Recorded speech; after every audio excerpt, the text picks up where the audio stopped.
আমাকে যদি পার্সোনালি ডাকে আধা ঘন্টা লাগবে 1 ঘন্টা লাগবে, অ্যামাউন্ট বেশি না, আমি তারা যেটা দিতে পারবে আমি তাদের কাছ থেকে সেটাই চাই।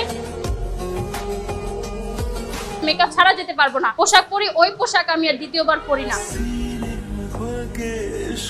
টাকা পয়সা ছাড়া আজকালকের যুগে মা বাবার ভালোবাসাও পাওয়া যায় না। মানুষ আমাকে বলে দ্বিতীয় পরিমণি হবো, আমি চাই যে আমি 8-10টা মানুষের আইডল হব, মানুষ আমাকে ফলো করবে, তো আমি কারোর মতো হতে চাই। আমার 5 মিনিট বসে থাকারও সময় নেই, আমার হাতে প্রচুর কাজ থাকে।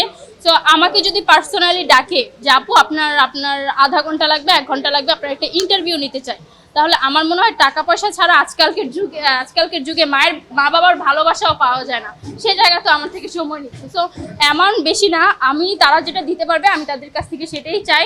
যে আমার মেকআপ খরচ যেটা থাকে, কারণ ইন্টারভিউ দিলে তো আর মেকআপ ছাড়া যেতে পারবো না, প্লাস আমার ড্রেসও কিনতে হয়, কারণ আমি পার শোয়ের জন্য পার ইন্টারভিউর জন্য কেনাকাটা করে দেন আমি পোশাক পরি, ওই পোশাক আমি আর দ্বিতীয়বার পরি না। তো ওই ব্যাপারটাও আপনাদেরকে বুঝতে হবে। শেষ একটা প্রশ্ন, সেটা হচ্ছে আমরা জানি যে বাস্তব জীবনে আমরা এখন যেমন দেখছি, আর যখন শুটে যখন দেখা হয় তখন আসলে একটা পেমেন্টের মাধ্যমে নেওয়া হয় বা স্টুডিওতে প্রোগ্রামগুলো, এটা কি ওনাদের কি স্কিপ করা থাকে কিনা, যে আপনার যে অশ্লীল কথাগুলো বা এভাবে বলতে হবে এরকম কি বলা থাকে কিনা? নাকি এটা কি যে কিছু মানুষ আমাকে উস্কে দেয়, যেমন একটা মানুষকে যদি তারা পায়, আর আমি খুব খোলামেলা মনের মানুষ।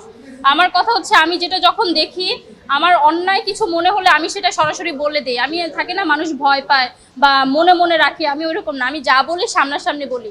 এখন এটা হয়তো কিছু মানুষ নিতে পারে না, তখন তারা এই সুযোগে সদ্ব্যবহার করে, তারা শিখে দেয় রিমা এটা বলে তাহলে ভিউ বেশি হবে।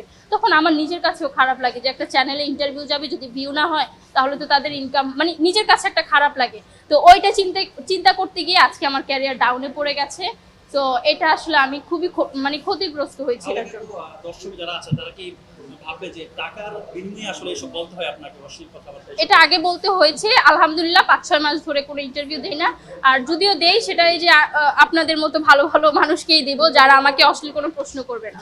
না আমার সাথে কোনো আর্টিস্টদেরই তুলনা করা যাবে না, কারণ আমি আমার জায়গা থেকে, মানুষ আমাকে বলে দ্বিতীয় পরিমণি, বাট আমি আমার জায়গা থেকে রেডি হব, আমি আমার মতোই হব। আমি চাই যে আমি 8-10টা মানুষের আইডল হব, মানুষ আমাকে ফলো করবে, তো আমি কারোর মতো হতে চাই।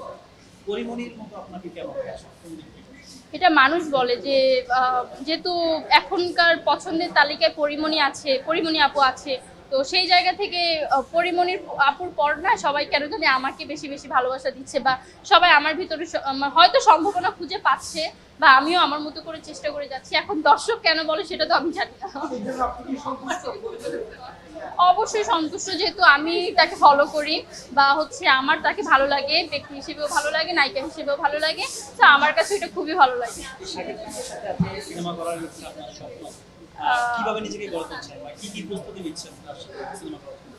ভাই আমার মনে হয় আমি স্বপ্ন দেখতে দেখতে শাকিব খান বুড়ো হয়ে যাবে, আর আমার